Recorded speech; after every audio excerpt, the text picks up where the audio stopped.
The Soviet man limped as best he could. There it was, just up ahead, the US line.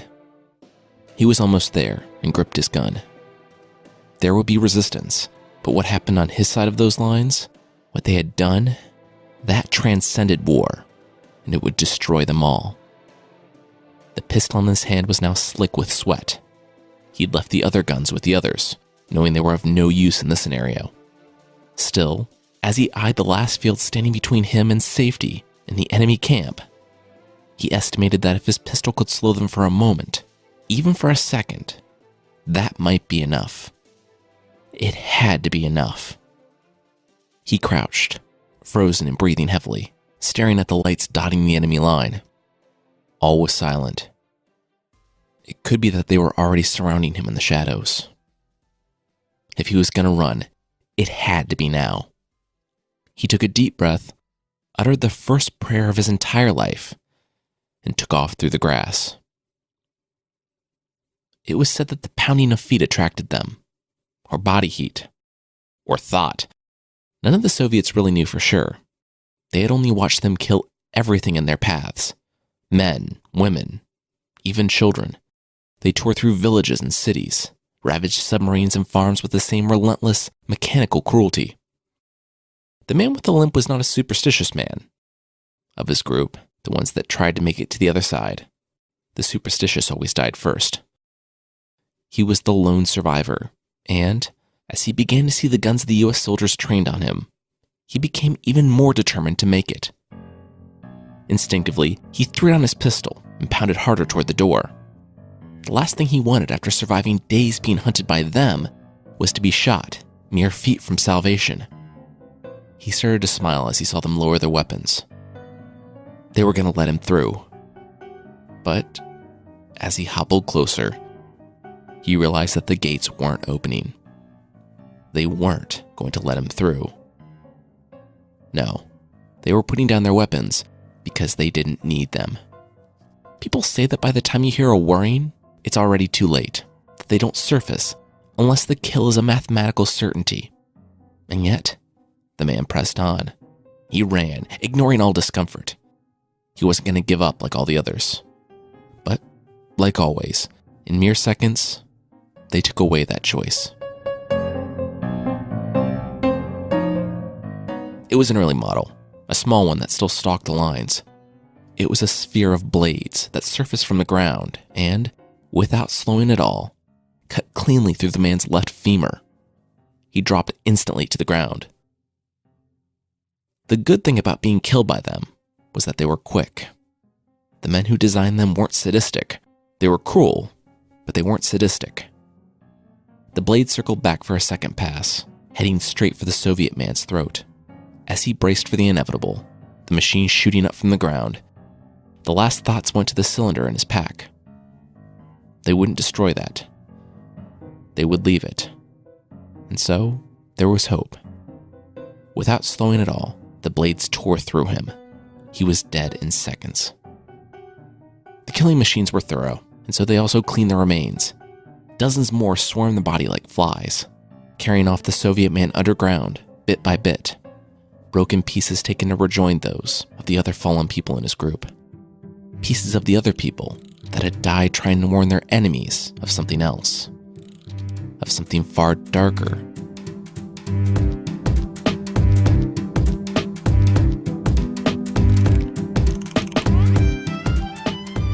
I'm Jason Weiser. From Bardic, this is Fictional.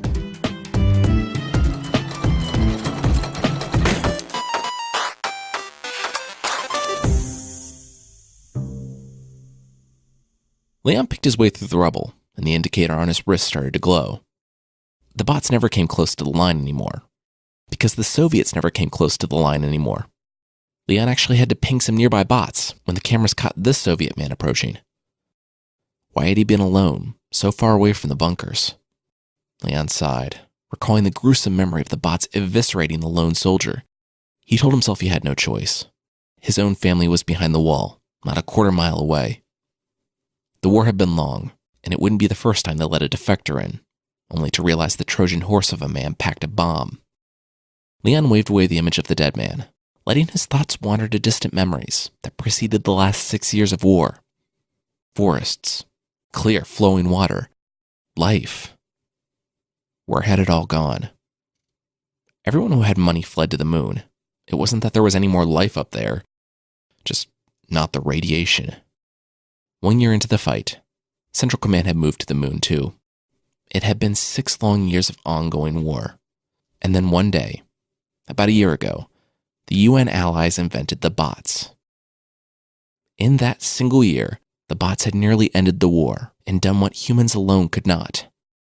So now the UN allies left on Earth were little more than a cleanup crew. They had basically won, but looking on the scarred remains of the Earth, what exactly had they won? Leon's wrist chirped. Apparently some of the bots picking apart the Soviet man hadn't cleared out in time. When Leon left, and his wristband was safely out of range, the other bots would come and pick them for parts. He kicked one of the bots as he stood over the Soviet man's partial corpse. With half the Earth in ruins, the Americans had wanted to create something better than bombs. Something that would take out the Soviets, but preserve the half of the Earth that remained. There had been dissent, of course, but after so many years of war, the people could only put up so much resistance. Regardless, the assembly approved it, and the first and only bot was put into production. Their blades could mow through everything but the hardest Soviet bunkers. They cut through homes, families, children.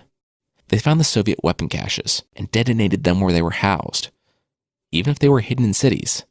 But best of all, they were self-replicating, breaking down and processing the resources from their environment to make more of themselves. These days, Leon took any chance he could to get out from behind a screen, even if it only meant walking past charred trees and over ash-caked plains. And now, here he was, standing next to this unnamed corpse. There was something different about this one. He had ventured so far from home by himself. Leon squinted. From what remained of the dead man's uniform, he'd been highly ranked. With his status, he could have hung out in a bunker for the rest of his life, or at least until the bots found their way through. Surely he'd know that this was suicide. So, why did he do it? As he turned his head, Leon's eyes caught the glint of a steel canister. The bots only took organic matter, unless they were looking for resources to build, and they already had all the steel they needed from the Soviet cities. This guy knew he was going to die, but he had died close enough to the lines to drop this. If it were a bomb, he would have used it to save his own life. No, it had to be a message. The Soviets wanted to talk terms. The war was over.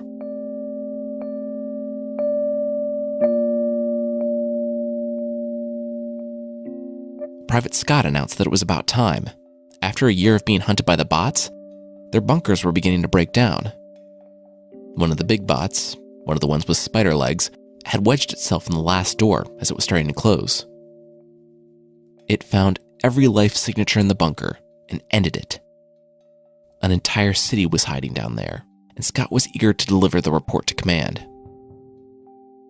When Leon returned with the message, they raised the dish to signal the moon base. It was 1981, the distant future, but the phrase moon base never stopped feeling like something out of science fiction. That was humanity's new home, and, untethered from the gravity well of Earth, they would spread out among the stars.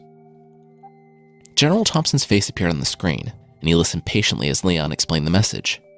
How the Soviets wanted a policy-level officer to talk terms of surrender. They even gave the location of their forward command. The general reviewed the location, and his eyes widened. Really? They were telling the truth. Based on all the intelligence the UN forces had, it was the correct location. The Soviets were playing it straight. They were surrendering. Major Hendricks asked for orders.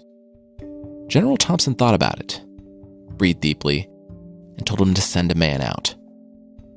It was time to end this war. Hendricks nodded, and the screen went dark. Leon was the first to volunteer, but Hendricks stopped him. It had to be a policy-level officer, and there was only one policy-level officer on base. One person who who could make decisions on behalf of the UN coalition. One person who could activate the shuttles to go to the lunar base. And that was Hendricks. He was the only one who could end this war. Hendricks looked at the cameras, at the bots still removing the Soviet man from the field. He had seen good men, people like Leon and Scott, become accomplices to massacres daily since those things were invented. There was hope that, with the war over, they would all be gone. Hey, if we didn't invent them, the Soviets would have. Hendricks patted the soldier on the back and put a cigarette in his mouth. He gave the command, and the bay doors opened. He looked out on the miles of ash and slag that stood between him and the Soviet forward command. The bombs had been their work. Both of them. But the bots, all that blood was on American hands. What if the Soviets had invented the bots first? Well, he and everyone behind the lines would likely be dead. But at least they would be able to rest in peace. Hendricks heard his wrist chirp a half a dozen times on the walk. Somewhere out there a bot fried, was stripped for parts, and then was turned into more bots. He saw some chasing after rats, fulfilling their directive to eliminate all life behind the lines. A few more miles to go, Hendricks muttered to himself. He'd seen the spheres, yes, but there were more bots out here. Hendricks didn't get out much, and he made a point to not look at the screens if he could help it. There were the spider ones, those he had heard of, but there were also ones that lumbered along on two metal legs, bent backwards like birds. Everything but the spheres avoided him and his bracelet, walking along towards some task or another. The machines were miracles when they were invented. No one knew what triggered the initial volley of the warheads, but most of North America was destroyed in the opening days of the war. Europe, too. People survived in the northern reaches of Canada and down in South America until the Soviet paratroopers came in. The American bloc government fled to the moon and fired off a handful of missiles from time to time, but they were over. Until they dropped the bot. Hendricks slogged his way across the wasteland. Just 5 years ago, this was the south of France. If you could comb through the ashes long enough, you might find the foundations of an old cathedral. They took years to build and stood for centuries more, but they were gone in a second. He came upon a pillar out in the open. Then, what was left of a farmhouse. Then a town. It wasn't unlike the one he had grown up in. Something darted in the darkness of a shed. Another bot chasing a rat, no doubt. Then, Hendricks realized that his bracelet didn't chirp. It was a trap. His hand flew to his gun, and he yelled for whoever it was in the shed to come out, eyes scanning the ash all around him. Why would they lure one officer out? Ransom? No one cared about him. Hendricks pursed his lips. Yeah, that wasn't why he was here. David looked confused, but Hendricks said he was American, right? He had one of those wrist things. He could walk David back across the ash to his base. Hendricks shook his head. He was on his way to meet with Soviet Central Command, and he definitely couldn't have a kid with him. Tears welled in David's eyes, and Hendricks relented. Look, he would get the boy when he came back this way. Then he trailed off. You know, if he came back this way. And if his stop at a supposedly abandoned tower to meet with a smaller heat signature didn't send a bot or two to investigate. To his credit, the boy was gonna follow along anyway. He had already packed everything that mattered most to him in the world, a teddy bear that his mom had given him a month before the war broke out. David told Hendricks that he had seen the type of people that would shoot a defenseless kid. Hendricks wasn't that type of person. Hendricks sighed. The boy was right about that. Okay, David could come along to meet with the Soviets, but he couldn't complain, and he had to move quickly if they were going to make it to the Soviet camp before dark. Though Hendricks knew he didn't need to say anything to the boy. The boy had a hungry look of someone who would do anything to survive. Maybe he already had to. Hendricks watched the boy devour the bread. The kid was frightfully thin, and his skin was burned by the radiation. Still, he was a good traveler. Strong, too. He made good on his promise not to complain, and he only spoke to Hendricks when the officer asked. He was just happy to have anyone, to be out of the dark tower. Hendricks smiled at him, and David smiled back. He was glad he could help the boy. A couple hours later, they saw the lights of the Soviet line up ahead, though there was no one manning it. Maybe a year ago, but not with the bots buzzing through the air and snaking through the ground. Hendricks didn't worry about it being a trap. He had nothing they could want. Even the bracelet was no good to them. It had a dead man switch. If it was removed without him decommissioning it, it would not only fry itself, but it would send a message to every bot in a 10-mile radius before it did. No, the Soviets weren't planning a trap. He approached the barbed wire. The bots had chewed the place to death. But there was a bunker somewhere in the ash where the Soviets led what was left of their war machine. Hendricks stepped through a gap in the wire and found himself inside the deserted camp. One was in the shadow of a watchtower. The other was behind him. She had been hiding in the trenches. The third was standing right out there in the open. The Soviets saw Hendricks, looked to his side, and brought out their own guns. A trap.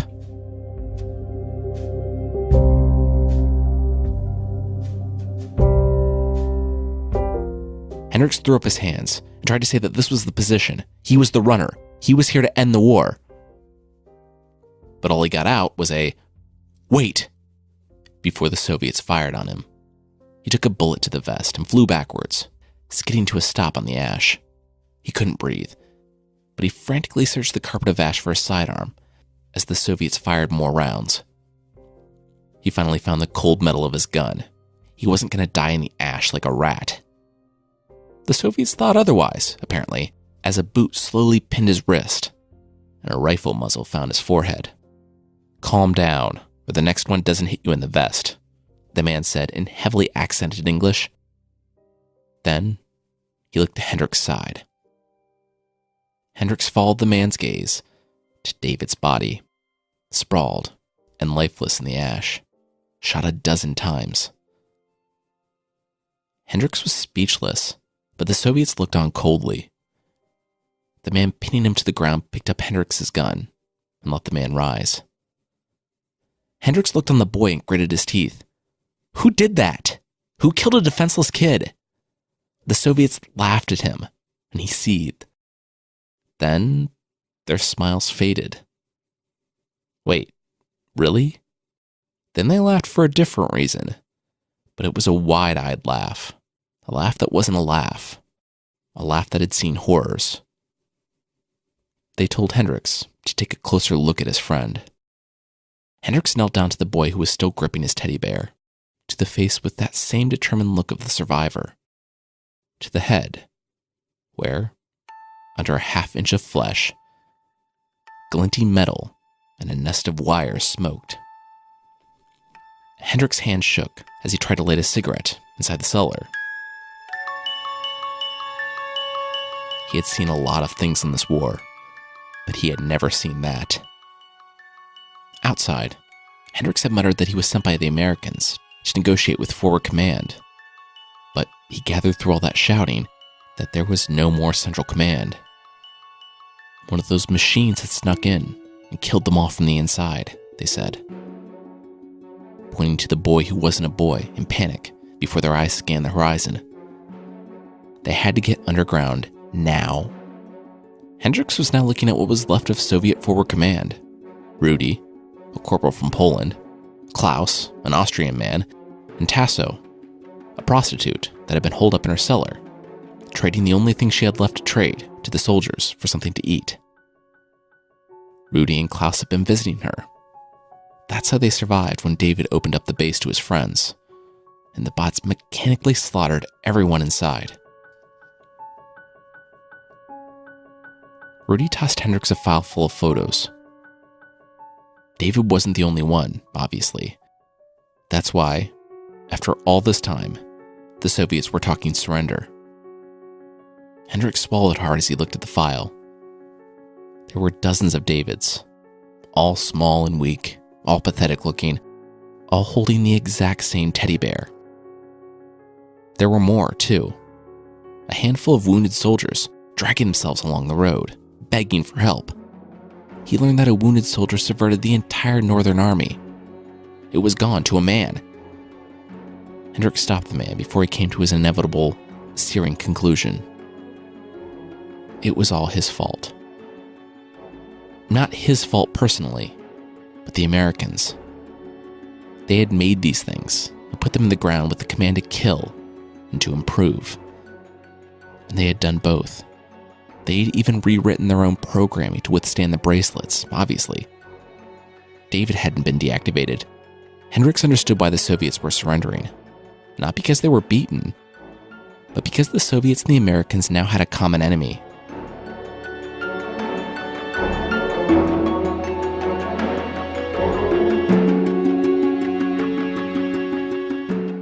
We'll catch up with Hendricks and his new friends, but that will be right after this. This week's episode is brought to you by Nutrafol. So there are many causes for hair loss. Menopause and being postpartum are not the ones I specifically deal with, but stress and lack of sleep, absolutely. Nutrafol is a safe, effective strategy to help you take control of your hair health, whether it's thinning or you just want healthy hair. Nutrafol is made with 100% drug-free ingredients, like ashwagandha, a stress adaptogen, which I learned a new word today. It helps protect hair from the negative effects of cortisol and reduces the body's response to stress, helping with depression and anxiety in addition to hair health. Nutrafol comes in 2 formulas, one for men and one for women. For women, I've read that stress plays a huge role in hair thinning. That's where Nutrafol can help. They have a formula specifically tuned for a woman's biological needs. For men, stress also plays a big role, and if you're concerned about your hair health, try it out. Nutrafol's botanical ingredients have been shown to improve hair without causing any other dysfunction. To get your first month supply with subscription for $10, visit Nutrafol.com. That's Nutrafol.com and use the promo code Fictional during checkout. That's Nutrafol.com, offer code Fictional to get your first month supply for just $10 with subscription. All right, now back to the show.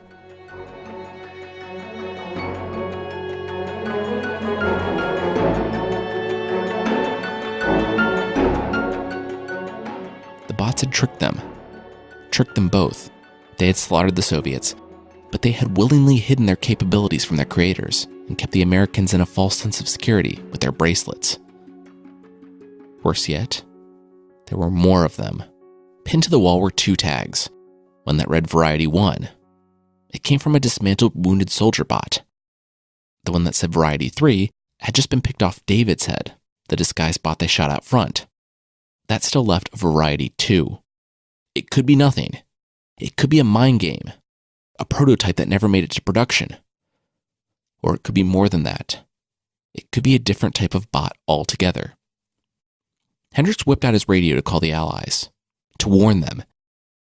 It may have been the radiation blocking his signal back to base, in response to anything originating behind Soviet lines, but the Americans didn't respond.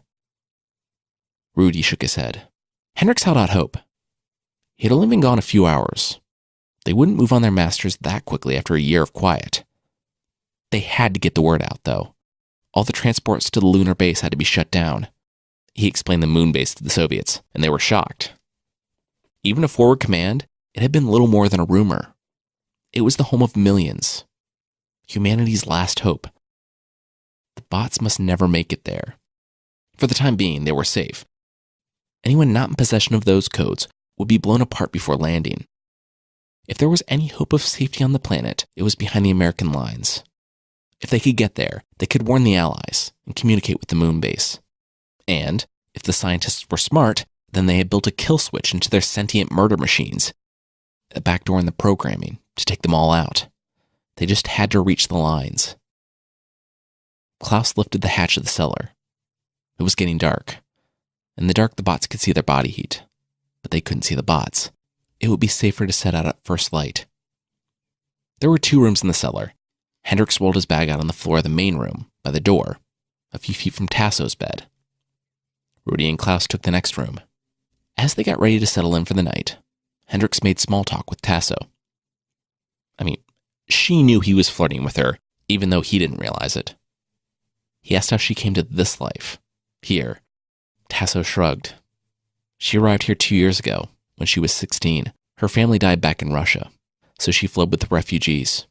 She never wanted a life like this, she said, motioning to her mattress, but sometimes he didn't get to choose. After the bots cornered the Soviets, she found she had a talent she never knew. Tasso sighed. She had survived, and that was enough. She wiped her eyes. They better get some sleep. And she didn't feel like talking anymore. If Hendricks wanted more, he was going to have to pay for it. She looked to his pocket. You have any more of those American cigarettes? Hendricks tapped the pack. Nope, he'd given the last one to Rudy. Tasso smiled and winked. Too bad. She rolled over and went to bed.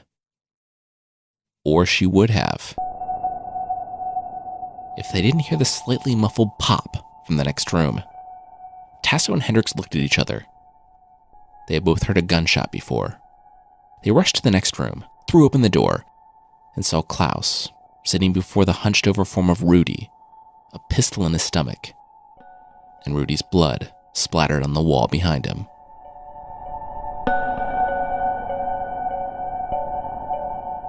Before Hendricks had a chance to de-escalate, Tasso had the rifle she had picked off the dead Soviet trained on Klaus. Klaus was laughing, beaming. He got him. He had found the second variety, and he had got him. Tasso screamed. He didn't get him. The bots didn't bleed. Klaus had just killed a human. He had murdered Rudy. Klaus furrowed his brow. No, that's impossible. Then he noticed the blood all around him. He looked into the dying eyes of the man that had been his friend. He sat slack-jawed and confused, and Hendricks used the opportunity to wrench the gun from his hand. He didn't put up any resistance. Tasso shoved him hard with the tip of a rifle. Why? Why did he do it? Klaus only shook his head. He could have sworn. Hendricks pressed him. Why did he think Rudy was the second variety? He whirred. Klaus mumbled. He what? Klaus managed to say that he thought he had heard the man whir the other day when they were playing cards, when they were waiting for their turns with Tasso. Not good enough, Tasso barked and pressed the gun harder into his temple. There had to be a better reason for him to kill Rudy. Maybe he slipped up. Maybe Rudy discovered something that he shouldn't about Klaus. Klaus looked to Hendricks and then to Tasso in panic. No. It wasn't like that. Klaus wasn't one of them. How could he be? Tasso gritted her teeth. There was only one way to find out. Hendricks stepped over and lowered her rifle away from Klaus's temple. For all that it mattered, he believed Klaus. Regardless, there wouldn't be any more killing here tonight. There had been enough. If Klaus was the second variety, then he had limitless chances to call them in. He was an idiot and a murderer that would have to live with what he had done, but he wasn't a bot. Klaus sighed heavily. Tasso hesitated, clenching her jaw and staring at them. But she finally reluctantly agreed to it. But if he tried anything else, she pressed the rifle back to his temple and narrowed her eyes. It must have been around 4 a.m. when Hendricks felt Tasso's rifle nudging him awake. He looked up and saw the woman sitting on her bed, eyes red and still focused on the sleeping Klaus. She hadn't slept. She motioned to Hendricks' radio. It was crackling. Hendricks scrambled to it, to the faint voice saying that it was Scott. Come in, Hendricks. Hendricks sighed in relief. Okay. The base was still there. Hendricks replied that he was here. He needed confirmation that they received his last message in full. Yes, they received it. But that was all he heard. The faint voice in the other end was lost among the static. Are you sure it was someone you knew? Tasso demanded, before Hendricks could even announce the good news. Hendricks nodded. Yeah, of course. Why? But even as the words came out of his mouth, he began to doubt. Come on, why'd she have to say that? Tasso cocked an eyebrow. Oh, not sure if a bot got in your base, betrayed, and slaughtered your entire people? Welcome to our world. After that, Hendricks couldn't sleep the rest of the night, though there wasn't that much night left anyway. In a little over an hour, the sun was starting to rise. It was the safest time to start the walk back to the Allied base, if it was still there.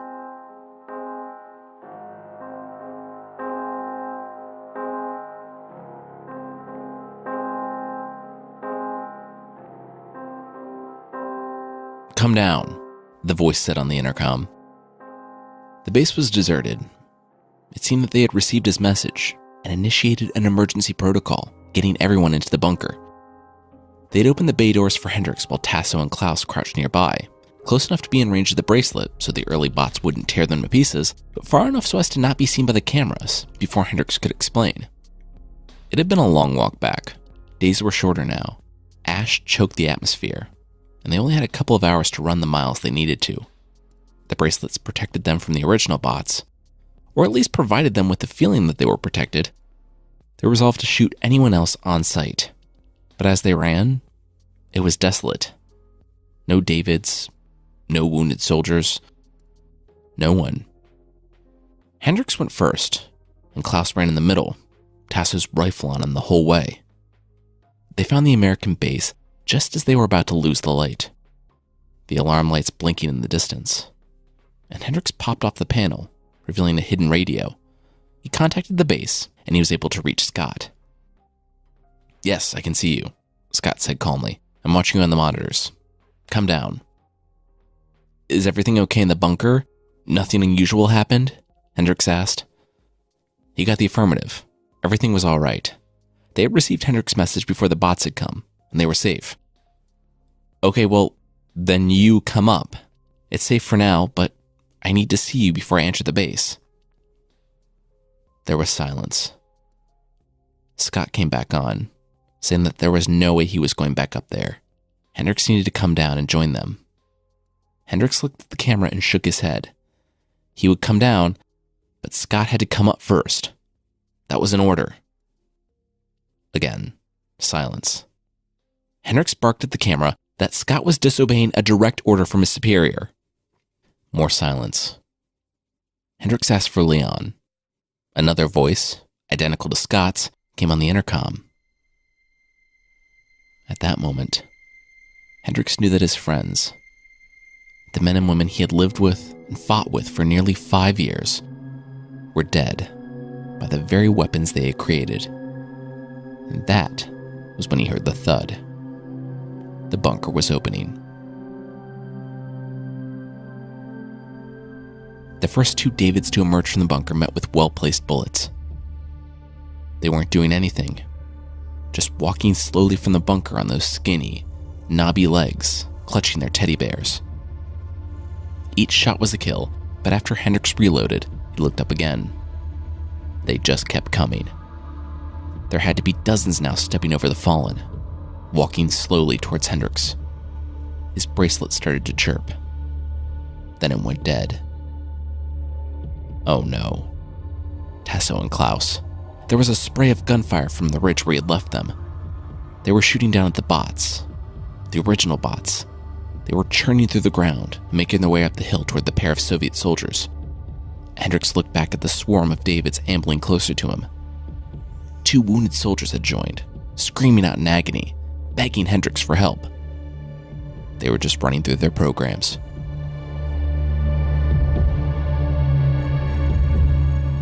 Hendricks destroyed as many of them as he could before he, too, was out.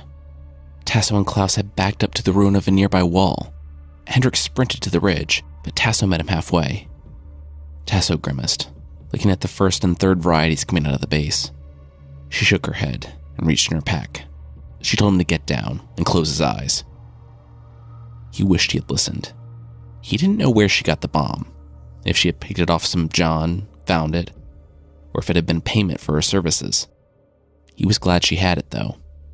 It was a perfect throw, landing expertly toward the rear of the slowly advancing Davids, right at the entrance to the bunker. One of the wounded soldiers, limping and shrieking, bent down to grab it as it went off. Hendricks was thrown by the blast as the bots flooding from the bunker went up in flames and the entrance to the bunker collapsed. "Come on," Tasso screamed, dragging Hendricks from the ground toward the base. Hendricks looked up to the hill. What about Klaus? Klaus was surrounded by the old bots, holding them back as best he could, firing down. As he watched the man screaming, he knew that there was no hope. The bots would have him before Hendricks made it halfway up the hill. If they could get inside, they'd be safe from the old bots. The ground underneath the wall was lined and charged. They couldn't get in. Hendricks sprinted toward the base, through the doors already obliterated by the blast. As he ran, he heard the gunfire on the hill stop. The bots had gotten Klaus. Hendricks limped past the edge of one of the buildings and found himself staring down the barrel of Tasso's rifle. He threw up his hands. But she pushed him out of the way. She told him to get down and stay quiet. He got behind her and looked over her shoulder to see a figure limping toward them. It was Klaus. Klaus! Hendricks screamed out in joy, just as Tasso fired.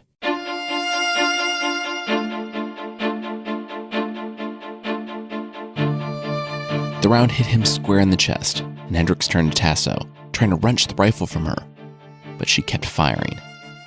Finally, over the bullets, he heard her scream, "Look at him!" There wasn't blood. Bots didn't bleed. There were only gears, wires, sparks. Tasso kept firing. Klaus collapsed in a whirring, smoking heap on the ground. He was the second variety. "Now you see why he killed Rudy," was all Hendricks heard before the world grew hazy. His hand flew to his side, to his secondary injury from the blast, a bleeding hole left by flying debris. He looked at Tasso, eyes begging for help, and then he collapsed. Hendricks felt the piece of shrapnel searing in his side before he even woke up. Then he gasped, eyes wide. They were surrounded. The bots were coming back. They had to go. Quickly, Tasso held a hand over his mouth. Nearby, a fire crackled. It was night. How long had it been night? It had been about 7 hours. 7. He passed out and she dragged him about 10 feet, as best she could. She could still hear them, even now. David's pounding and scraping against the rubble underground, and the wounded soldier bots crying out in agony for someone to save them as they, too, clawed at the rubble. The bots followed their programming, continually trying to extinguish the last life on their sensors. Hendricks thanked Tasso as he struggled to his feet and limped out to see where they were. They were huddled deep in the back of a warehouse. "Why didn't you say something? About Klaus, why didn't you say something?" Hendricks demanded when he returned. Tasso frowned, shook her head, and looked back to the fire. "Oh, except all those times that you did say something, and actively tried to kill him, which I stopped. Gotcha. Sorry about that." Tasso informed Hendricks that without her, he would be dead. She was better on her own. In her experience, people only died or got you killed. She had survived on this irradiated chunk of rock for 5 years by herself. How many hardened soldiers were dead while she was alive? Hendricks thought about the quiet base. Pretty much all of them, actually. Hendricks coughed and tasted blood. Tasso nodded. She just wanted Hendricks to know that she didn't save him out of the goodness of her heart. Goodness was a luxury in this war. She saved him because she needed a way out. Hendricks shook his head, motioning all around him, but Tasso stopped him. Among the people that weren't upper-level Soviet brass, the moon base was a fairy tale. The thought that the Americans fled to space was laughable. Laughable until Hendricks had confirmed that that was exactly what they had done. So Hendricks was going to survive, because they were going to take that transport and get off this planet. She would be a refugee, a prisoner, but she would be alive, away from them. The hour before dawn was the safest, at least for the old bots. They needed to charge every other day, and that was the time the original programmers had built into them. If they still listened to that, the patrols would be reduced by half. Their destination sat nestled less than 2 miles away. The village had already been bombed out and deserted when the Americans arrived, so it wasn't difficult to build a silo. It was underneath a ruined well, a silo for the last transport to the moon base in what used to be the south of France. If the other bases had been overrun so thoroughly and quickly before the bots knew of the moon base, then this might be the last usable transport on the continent. As the highest-ranking officer, the transports had been coded to his biometrics. He had to activate it with a passcode coming from his voice, retinal and fingerprint scans, and, well, he had to be alive. All this was done at the door, and then again to start the ignition sequence. If it worked, they would be the last humans to leave the planet Earth. The transports were supposedly unhackable, but nothing was unhackable. Once he warned the Americans, though, they would blow any transport that even got close. "Are you sure? It doesn't look like anything," Tasso said as she looked at the half-sunken well. Hendricks tried to come back with a little pithy rejoinder about how that was the point of hiding something, but all he managed was to cough up more blood. He nodded, unearthing a stone that hid the scanner. He said the passcode, put his thumb on the scanner, and held still for the facial recognition. It chirped, and the well and the foot of dirt around it began shifting to the side as the ground parted. "This was for me," Hendricks informed Tasso as he limped down the metal staircase. He wiped perspiration from his forehead. His fever was getting worse. He had to sit and catch his breath. Tasso fidgeted. Finally, he painfully rose and went through the confirmation a second time. The ship hummed to life. "There she is. There's your rocket." Tasso slung her rifle over her shoulder. What was he talking about? It was their rocket. Let's go. He coughed up more blood. It was a single-seater, and he wouldn't survive a half an hour, let alone take off. No, it had to be her. Tasso shook her head. There had to be room. He could squeeze in. But he cut her off. There wasn't. If this thing flew, it would be a miracle. It was calibrated for weight and balance. And they didn't matter. It was the millions of people on the moon. They had to know about their first, second, and third variety bots. They had to know that no transport from Earth was safe. There were footsteps above. Tasso looked at Hendricks. It was just about ready to take off. She offered to go check it out while he punched in the last coordinates of the moon base.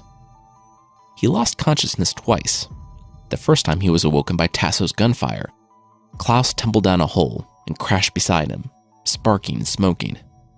As Hendricks gave the last of the instructions, Tasso slid down a ladder. When the craft slowed over the surface of the moon, it would release a red flare and then a green one.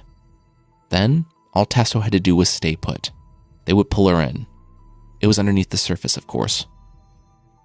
He already plugged the codes in. They wouldn't blow her out of the sky.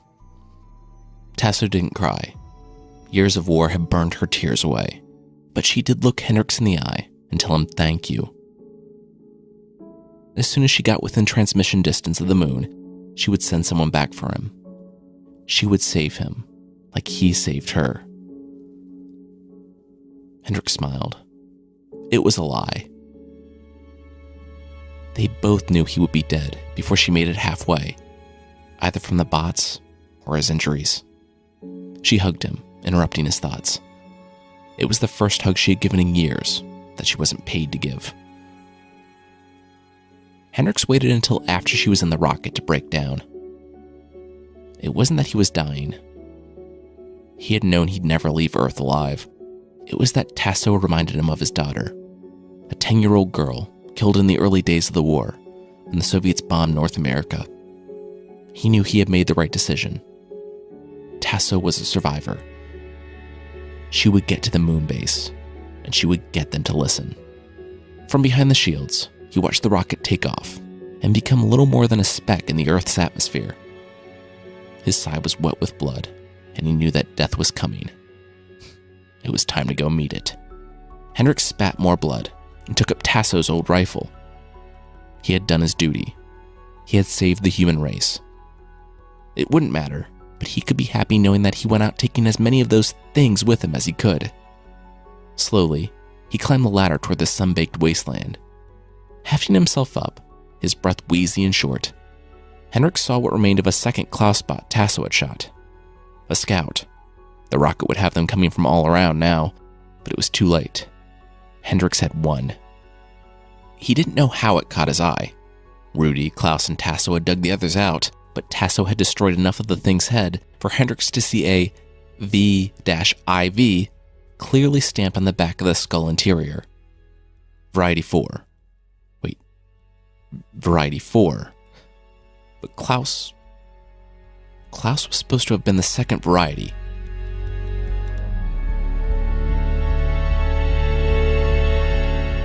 It was then that Hendrik saw a familiar shape rise from a nearby hill. Twice. They wore the same clothes, had the same rifles that Hendrix held, had the same packs that had the same fake family photos. It was Tasso. 2 of her. Tasso had been the second variety. Hendrix looked to the stars. She was already on her way to the moon base.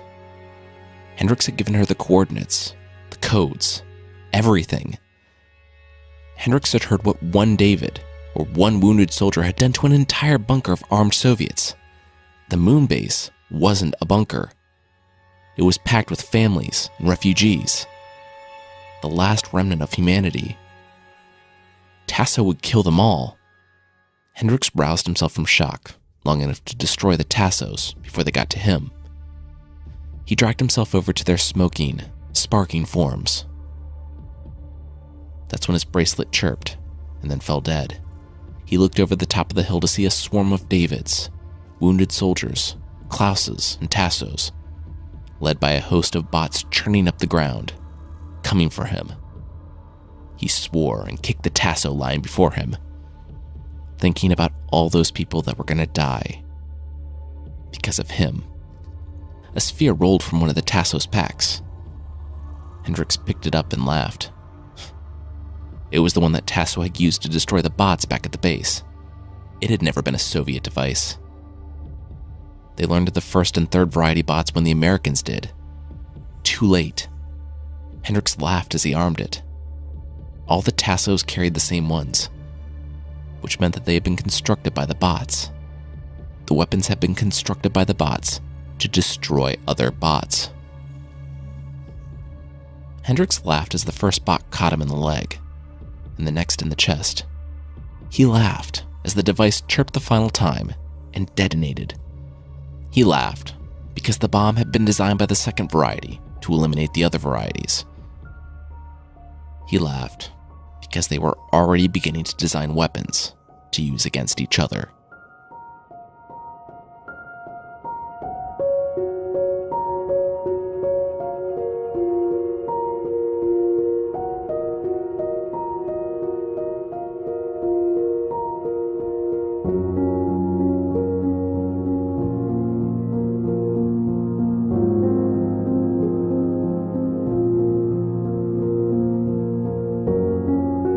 Today's story was titled Second Variety by Philip K. Dick. Of course, some of the central themes are our own responsibility toward our technology.